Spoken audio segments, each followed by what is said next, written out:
नमस्कार। मैं बी मिश्रा पुनः आपसे मुखातिब हूँ।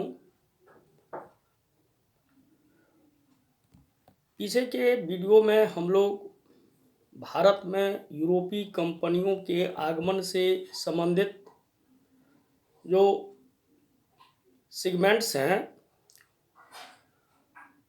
उनके अंतर्गत जो कुछ महत्वपूर्ण बातें हैं उन बातों को हम लोग जान और समझ रहे थे। इसी संदर्भ में आज हम लोग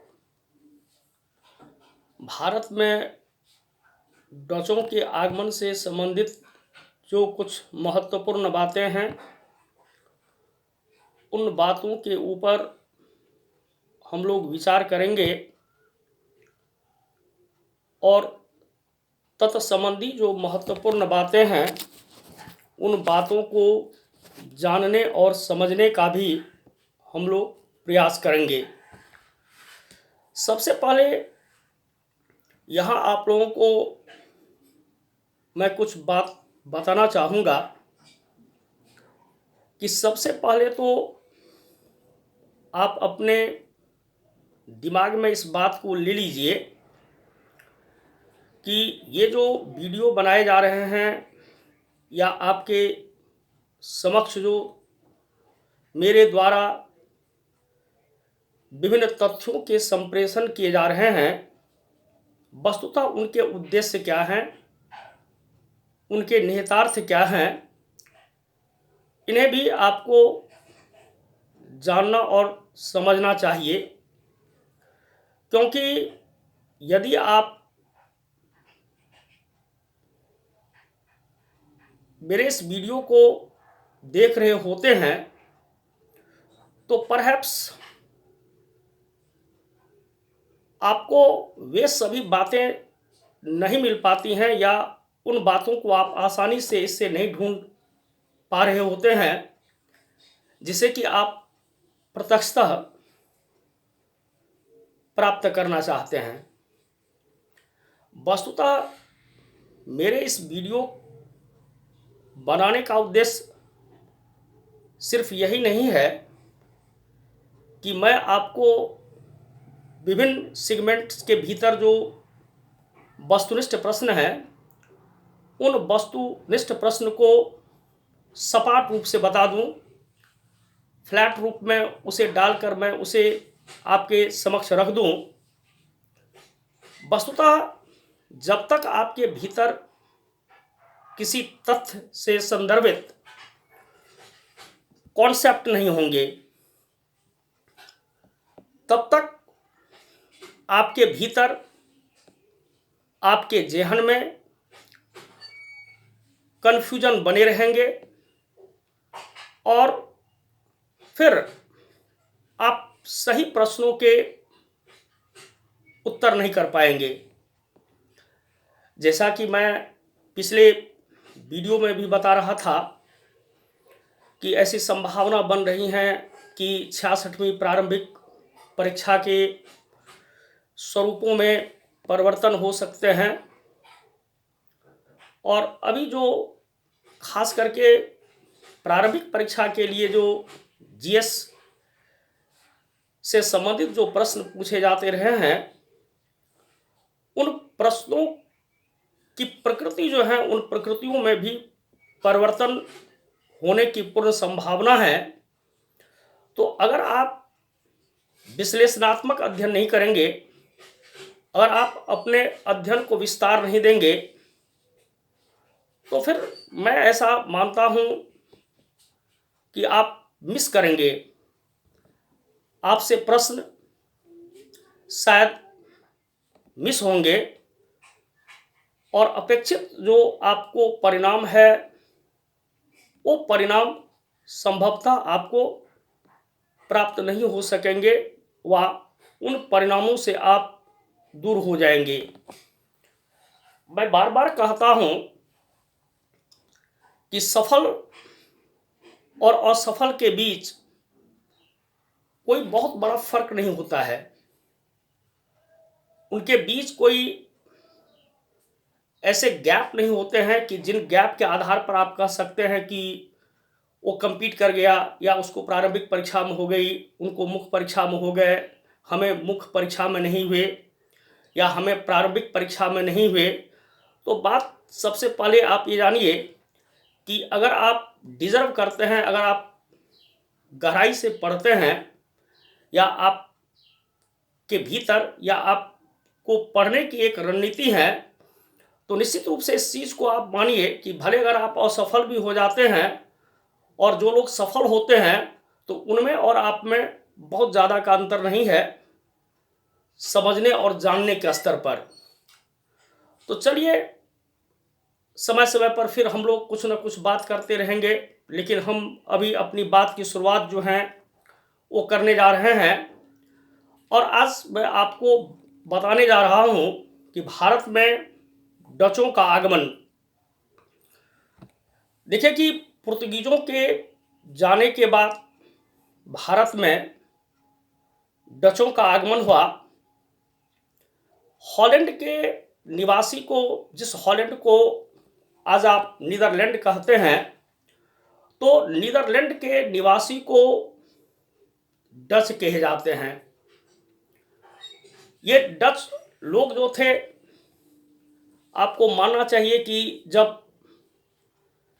व्यापारिक प्रतिस्पर्धाएं बढ़ी तो 16वीं शताब्दी के आरंभ में ये जो डच थे, ये डच भी पूर्वी दुनिया और भारत के साथ व्यापार करने के इच्छुक थे। आपको यह मालूम होना चाहिए कि 1565 ईस्वी में डचों ने सबसे पहले रूस के साथ अपने व्यापारिक संबंधों की स्थापना की। वे रूस के साथ व्यापार वाणिज्य किया करते थे, और फिर वो वहीं से चीन के लिए स्थल मार्ग की तलाश कर रहे थे, वे स्थल मार्ग की खोज कर रहे थे। इसी संदर्भ में हम देखते हैं कि 1593 ईस्वी में विलियम वारेंतस उत्तर पूर्वी सामुद्रिक मार्ग से एशिया में पहुंचने का प्रयास किया, और उन्हें इन प्रयासों में सफलता भी प्राप्त हुई। विलियम वारेंतस पहले ऐसे डच थे जो उत्तर पूर्वी सामुद्रिक मार्ग, उत्तर पूर्वी दुनिया का या उत्तर पूर्वी सामुद्रिक मार्ग का प्रयोग करते हुए वे एशिया महादेश के भीतर पहुंचे थे, या उनका एशिया महादेश में आगमन हुआ था। 1596 ईस्वी में कार्नेलियस हस्तमन के नेतृत्व में पहला अभियान दल पूर्वी जगत पहुंचा, और बेंटम के संधि के द्वारा उन्होंने मसाला प्रायद्वीप, जिसको कि आप इंडोनेशिया कहते हैं, उस इंडोनेशिया के ऊपर या उस इंडोनेशिया के भीतर उन्होंने अपने पक्ष में एक उन्मुक्त व्यापार करने की स्थिति को प्राप्त कर लिया, या उस व्यापार को, मसाला द्वीप के व्यापार के ऊपर वे काबिज हो गए। फिर हम देखते हैं कि इससे प्रोत्साहित होकर के 1583 ईस्वी में ह्यूगो बांग, फिर से सुनिए इसको, कि 1583 ईस्वी में ह्यूगो बान लिनसातन, जो कि एक डच थे, वे गोवा आए। 1589 ईस्वी तक वे गोवा में रहे। जब वे हॉलैंड वापस गए तो 1595 ईस्वी में उन्होंने अपने भारतीय यात्रा के ऊपर एक ग्रंथ को प्रकाशित किया, और यह एक ऐसा ग्रंथ था जिस ग्रंथ के प्रकाशन के बाद संपूर्ण यूरोप के भीतर एक हलचल उत्पन्न हो गए। यह हलचल जो थी, यह एक ऐसी हलचल थी जिस हलचल के परिणाम स्वरूप जितने भी पश्चिमी यूरोप के देश थे, वे सभी पूर्वी देशों के साथ व्यापार वाणिज्य करने के लिए अब उत्सुक होने लगे थे। उनकी उत्सुकता धीरे धीरे बढ़ने लगी थी। और आपको यह मालूम होना चाहिए कि 1598 ईस्वी में उनके द्वारा रचित जो ये ग्रंथ था, उस ग्रंथ का जब अंग्रेजी भाषा में अनुवाद हुआ, तो यही अनुवाद जो था, इसी अनुवाद को जब अंग्रेजों ने पढ़ा, तो इसी अनुवाद को पढ़ने के बाद अंग्रेजों के मन में फिर पूर्वी दुनिया के साथ व्यापार करने की मनसा उनके भीतर जगी। और ईस्ट इंडिया कंपनी की जो स्थापना हुई इंग्लैंड के भीतर, तो निश्चित रूप से इंग्लैंड के भीतर ईस्ट इंडिया कंपनी की जो स्थापना थी, उसके स्थापना को कहीं न कहीं ये जो ह्यूगो बॉन लिन्सांतन की जो ये ग्रंथ थी, इस ग्रंथ की भूमिका जो थी वो महत्वपूर्ण थी। वह एक उनके लिए एक प्रेरणा की बात थी, या उनके लिए यह प्रेरणा का स्रोत थी। आपको मालूम होना चाहिए कि उसी पुस्तक से प्रेरित होकर के रॉल्फ फिंच, जो इंग्लैंड के पहले ऐसे व्यक्ति हैं जिन्होंने कि भारत की यात्रा की थी, यानी कि भारत आने वाले वे पहले अंग्रेज हैं, वे हारमुज के रास्ते भारत आए और और हारमुज के रास्ते भारत आकर उन्होंने गोवा, आगरा, बंगाल, बर्मा, मलक्का की यात्रा की। और निश्चित रूप से उन्होंने जो यह यात्रा किया, तो इस यात्रा के बाद उन्होंने अपने यात्रा विवरण को लिखा, जिस यात्रा विवरण को इंग्लैंड के अन्य व्यापारियों ने पढ़ा, समझा, और फिर वे पूर्वी दुनिया और भारत के प्रति व्यापारिक दृष्टिकोण से अधिक आकृष्ट हुए, और कालांतर में उनका भारत में आगमन हुआ। फिर आप देखेंगे कि 1500, अगर इस कड़ी से आगे की बात को अगर आप देखेंगे, तो 1595 ईस्वी से लेकर 1601 ईस्वी के बीच डचों ने पूर्वी दुनिया में 15 सामुद्रिक यात्रा की। 1595 से कितने के बीच? 1601 के बीच, यानी कि 6 वर्षों में उन्होंने 15 सामुद्रिक यात्रा की पूर्वी दुनिया की। और इसी का यह परिणाम था कि 1602 ईस्वी में विभिन्न भारतीय कंपनियों के साथ मिलकर डचों ने भारत में पहली बार एक कंपनी की स्थापना की, जिस कंपनी को डच ईस्ट इंडिया कंपनी कही जाती हैं।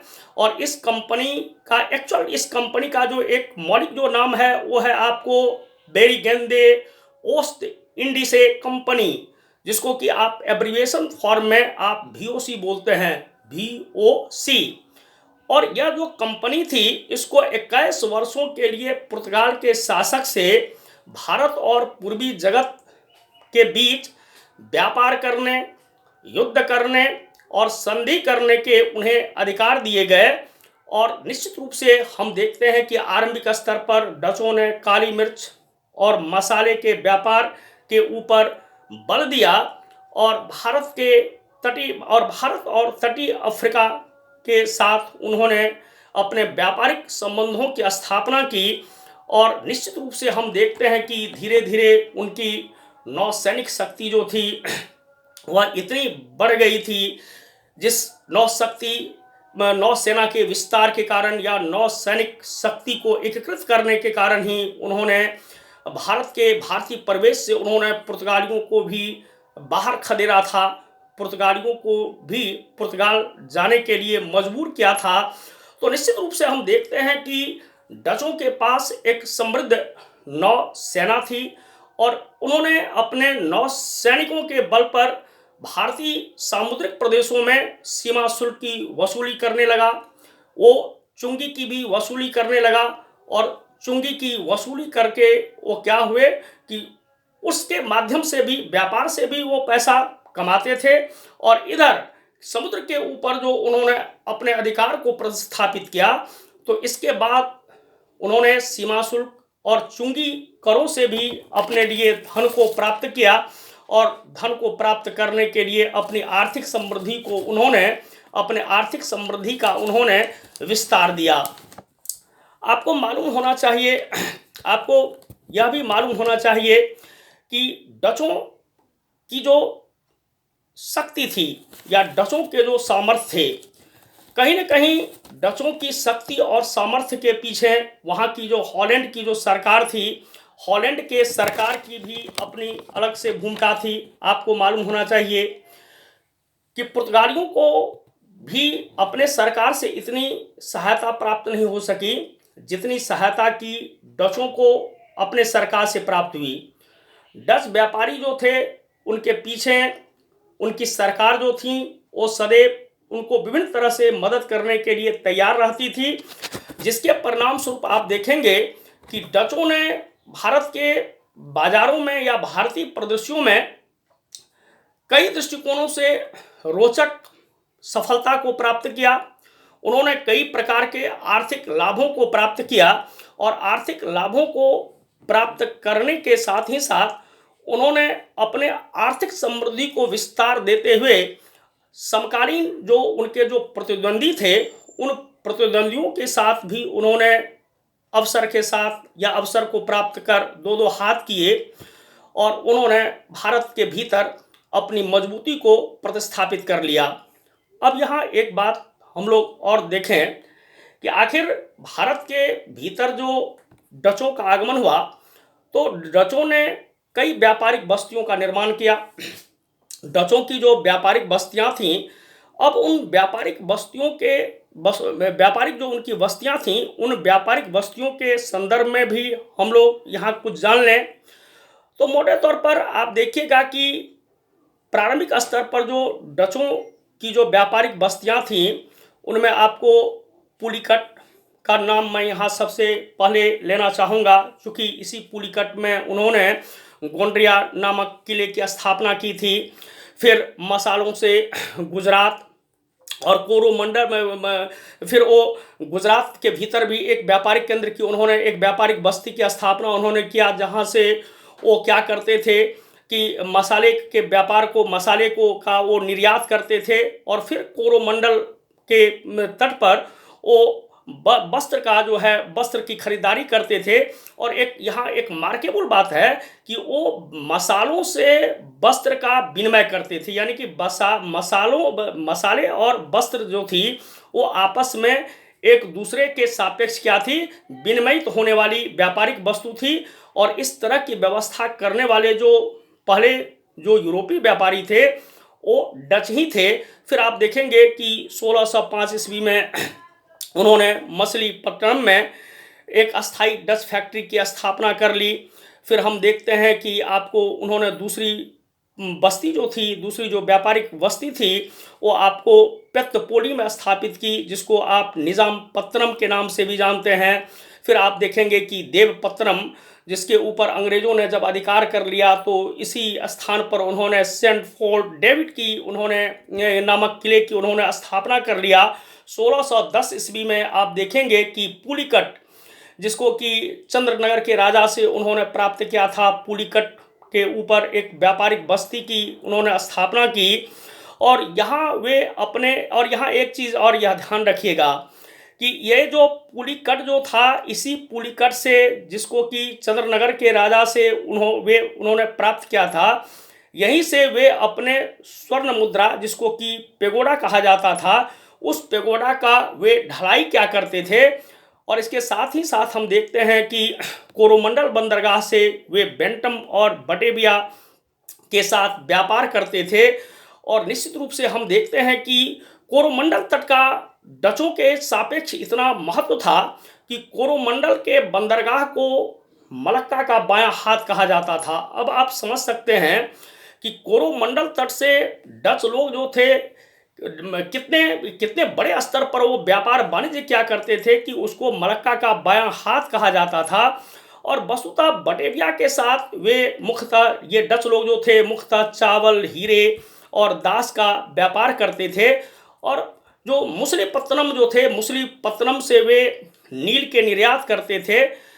आप देखेंगे कि आने वाले दिनों में डच व्यापार का निदेशालय जो है, डच व्यापार का निदेशालय की स्थापना डचों के द्वारा कोरोमंडल में ही किया गया, परहैप्स 1617 ईस्वी में।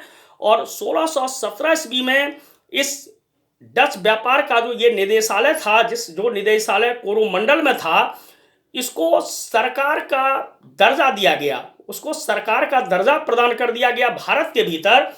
और पुलिकट के जो गवर्नर थे, उस पुलिकट के गवर्नर को भारत के भीतर जो डचों का जो क्षेत्र था, उस डच क्षेत्र का उन्हें प्रधान गवर्नर बना दिया गया। और आने वाले दिनों में पुर्तगाली से नागपत्तनम को छीनकर, जो परहैप्स 1669 ईस्वी में उन्होंने छीना था, इसको उन्होंने डच गवर्नर का मुख्यालय बनाया। और फिर आप देखिएगा कि जब दक्षिण भारत में जब औरंगजेब ने अपनी प्रभुसत्ता का विस्तार देना चाहा, और अपने प्रभुसत्ता को विस्तार देने के क्रम में जब उन्होंने गोलकुंडा के ऊपर अधिकार कर लिया, तो फिर हम देखते हैं कि फिर डचों की स्थिति जो थी थोड़ी वहाँ कमज़ोर हुई। और फिर डचों की स्थिति तो थोड़ी वहाँ कमज़ोर हुई, लेकिन इससे पहले आप देखिएगा कि यहाँ एक बात मैं उसको सही जगह पर इसको रख देना है कि 1617 ईस्वी में डचों ने आपको क्या किया, तो सूरत में भी अपनी फैक्ट्री की स्थापना कर ली। और फिर आप देखेंगे कि 1618 ईस्वी में उन्होंने शाहजहां के साथ, मुगल बादशाह शाहजहां के साथ एक समझौता किया, और इसी समझौते के मसौदे के आधार पर उन्होंने बम्बई, अहमदाबाद, आगरा, बुरहानपुर में उन्होंने अपने फैक्ट्रियों की स्थापना कर ली। और फिर इसके बाद आप देखेंगे कि बंगाल के भीतर जब डच मुखातिब होते हैं, तो बंगाल के भीतर वे अपनी प्रथम डच फैक्ट्री जो है वो पिपली में स्थापित करते हैं। और फिर आप आगे देखेंगे कि बालासोर, चिंसुरा, जहाँ की डचों ने गुस्तावुस का किला को स्थापित किया था। इस चीज़ को ध्यान रखिएगा कि गुस्तावुस के किले के बारे में कहा जाता है, जिस किले की स्थापना ने डचों ने कहाँ किया, तो चिंसुरा में किया था। तो चिंसुरा में गुस्तावस के किले का निर्माण किया। और फिर आप देखेंगे कि कासिम बाजार, पटना इत्यादि में उन्होंने अपने फैक्ट्रियों की स्थापना कर ली। यहाँ उन्होंने पुर्तगीजों की बस्ती बनाई। और बंगाल से मुख्यतः वे सूती, रेशम, सोरा और हफीम के व्यापार करते थे। और मुख्यतः वो हफीम का जो निर्यात करते थे, वो जावा और चीन को क्या करते थे। तो थोड़ा यहाँ ये तो इनके व्यापारिक बस्तियों के बारे में हम आपको बता रहे थे, आपको समझा रहे थे। अब थोड़े बहुत आप यहाँ देखिए कि आखिर भारत में जो डचों का जो ये व्यापार है, या डचों के व्यापार का जब आप समीचीन रूप से अगर आप अवलोकन करें, अगर गहराई में जा कर के उसे देखें, तो आपको एक यहाँ परिवर्तन लगेगा आपको कि भारतीय व्यापार के जो प्रारूप थे, उस प्रारूप में एक बहुत बड़ा परिवर्तन लाया गया डचों के द्वारा। ये परिवर्तन क्या था कि पहली बार भारतीय सूती वस्त्र को अंतर्राष्ट्रीय बाजार में एक लोकप्रिय पण्य वस्तु बनाने का जो कार्य किया, वो डचों के द्वारा ही किया गया। और आपको मालूम होना चाहिए कि डचों ने यूरोप के भीतर भारत के सूती वस्त्र को इतना लोकप्रिय बनाया कि इंग्लैंड के भीतर आप देखिएगा कि इसकी इतनी मांग हो गई कि लोग कहने लगे कि मुर्शिदाबाद का जो छपा हुआ जो ये छीट है, उसके प्रति इंग्लैंड के लोग या यूरोप के लोग जो थे, उनमें इतनी पागलपन सवार हो गई थी कि उनके खुद के चरखे बैठ गए थे। तो वस्तुतः भारत का जो ये सूती वस्त्र था, और सूती वस्त्र का जो भारतीय व्यापार था, उस व्यापार को लोकप्रियता दिलाने में सबसे जो महत्वपूर्ण भूमिका थी वो किनकी थी? वो डचों की थी। आप देखेंगे कि आने वाले दिनों में मसालों के व्यापार में डच कम दिलचस्पी लेते थे, और वे सूती वस्त्र के व्यापार में अधिक से अधिक दिलचस्पी लेते थे। तो फिर आप देखेंगे कि उन्होंने अंतर्राष्ट्रीय स्तर पर भारतीय सूती वस्त्र को एक पहचान दिया, जो डचों का बहुत बड़ा योगदान माना जाता है। फिर भारत में सोरे का जो उद्योग है, इसका जो डेवलपमेंट है, उसमें कहीं ना कहीं इसके लिए भी आपको डचों को ही ये उत्तरदायित्व दी जाती हैं, या उनको उत्तरदायी इसके लिए माने जाते हैं। फिर हम देखते हैं कि जब भारत में जब अंग्रेज़ों का आगमन हुआ, तो अंग्रेज़ों के साथ ये संघर्ष नहीं कर पाए। इनकी सामरिक शक्ति जो थी वो अंग्रेज़ों के समक्ष छीन पड़ गई, जिनके परिणाम स्वरूप डचों का भारत में पतन हो गया। और फिर उनके स्थान पर कौन आए, तो अंग्रेज आए, जिनके बारे में हम अगली क्लास में आपको बताएंगे, अगले वीडियो में बताएंगे। तो चलिए, हम ऐसा महसूस कर रहे हैं कि आप जहां भी हैं सुरक्षित हैं और इस वक्त का आप बेहतर उपयोग कर रहे हैं, बेहतर आप स्वास्थ्य लाभ कर रहे हैं। चलिए, आपको ढेर सारी शुभकामनाएं हैं। धन्यवाद।